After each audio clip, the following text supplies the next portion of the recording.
Well, there was very little rehearsal time, and you didn't want to rehearse that kind of a show anyhow. I mean, rehearsals would have screwed it up. Um, it was off the cuff kind of television, and it worked because of Steve. Steve was so brilliant at that. So the challenges were to stay ahead of him a little bit, you know, and sometimes we did, and sometimes we didn't. But those were the big, and we also with that show traveled a lot down to Florida. They would the big hotels that were opening up then in Miami Beach, like the Fontainebleau, Eden Rock. Many of them would invite us down to originate there 5 nights a week for 2 weeks.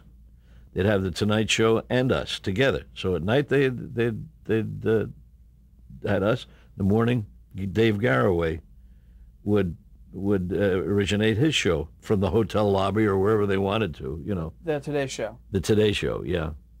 And it was great fun. And we spent a lot of time in Havana. As a matter of fact, we were there doing a show, opening up a hotel for Meyer Lansky. And gunshots started. We remember the guests on the show were this one night on Steve. Guests were Mamie Van Dorn, I remember as being one of them. Edgar Bergen and Lou Costello. I remember these people being there. And all of a sudden, in the middle of the show, we heard gunfire. And we asked what it was.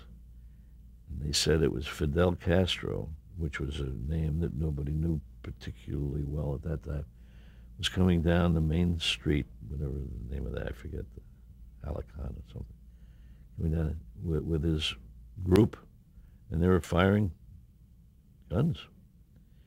But as it turned out, we kept going. We kept doing our thing. And that, by the way, was the first telecast ever done outside of the United States live. The first one, double hopped from Havana to a boat to Key West and then on to wherever it went. It was the first one ever done live outside of the United States.